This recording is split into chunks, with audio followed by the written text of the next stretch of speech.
పూలదండ అల్లడం రాక ఇబ్బంది పడుతున్నారా? కానీ అందుకు పూలదండ చేయడమే మానేయాల్సిన అవసరం లేదు. ఒక్క స్వింగ్ మిషన్ ఉంటే చాలు, నిమిషాల్లో పూలదండ తయారైపోతుంది. ఇప్పుడు నేను కనకాంబరాల పూలను తీసుకొని ఒకే దిశలో పెట్టి ఎలా అల్లుతున్నానో మీరు చూడండి. ఇప్పుడు పేపర్ను మిషన్ పాదం కింద సెట్ చేసుకోండి.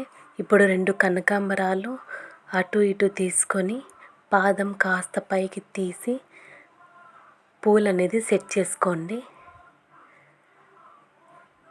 ఇప్పుడు వీడియోలో చూపిస్తున్న విధంగా మిషన్ని కాస్త జరుపుతూ కుట్టుకోండి.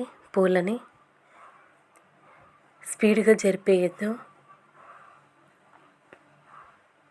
కాస్త జరుపుతూ కుట్టండి.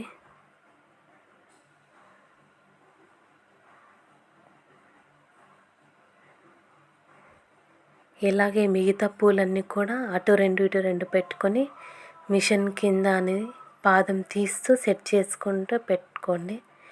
లేదా ఆల్రెడీ అన్నీ సెట్ చేసేసుకొని కుట్టు అనేది వేసేసుకోవచ్చు. ఇలా ఒక్కొక్కటి సెట్ చేసైనా వేయచ్చు, లేకపోతే ఆల్రెడీ అన్నీ సెట్ చేసేసుకొనైనా మనం పూలని అల్లచ్చు.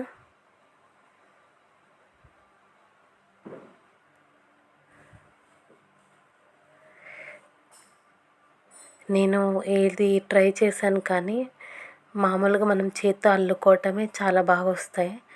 ఎందుకంటే ఈ పూలు 1, 2 అలా ఊడిపోతూనే ఉంటాయి. మనం ఎంత కష్టపడి కుట్టినా కూడా అది రియల్గా అల్లిన విధంగా అయితే ఉండదు. నాకైతే అంత బాగా నచ్చలేదు. కానీ అసలు పూలు అస్సలు రాని వాళ్ళకైతే ఇది సెట్ అవుతుంది. అల్లే వాళ్ళైతే చేత్తో అల్లుకోవటమే మంచిది. చేత్తో అల్లుకుంటేనే బాగా వస్తాయి. ఇలా మిషన్ కింద పెట్టి అల్లితే పువ్వు కూడా నలిగిపోయి ఎక్కువసేపు తాజాగా ఉండదు. పువ్వు అనేది చాలా నలిగిపోతూ వస్తుంది. వీడియోలో చూపించిన విధంగా అన్ని వరుసగా పెట్టుకుంటూ కుట్టుకోవడమే. ఈ వీడియో కనుక మీకు నచ్చినట్లయితే నా హానెస్ట్ రివ్యూస్ అని ప్రతి వీడియోలో ఇస్తున్నాను. మీకు ఈ వీడియో కనుక నచ్చినట్లయితే లైక్ చేయండి. ఇలాంటి మరిన్ని వీడియోస్ కోసం నా ఛానల్ని సబ్స్క్రైబ్ చేయండి.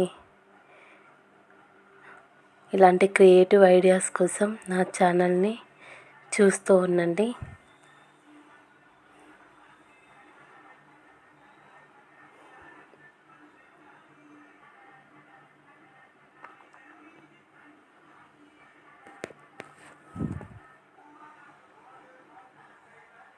చాలా నిదానంగా పెట్టుకుంటూ కుట్టుకుంటే పువ్వు అనేది నలగదు ఎక్కువ.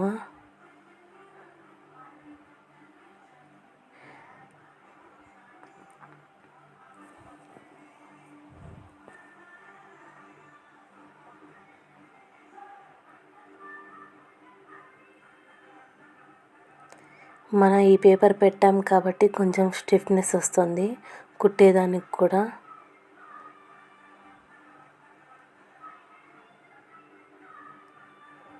చూసారు కదా ఎన్ని కుట్టానో.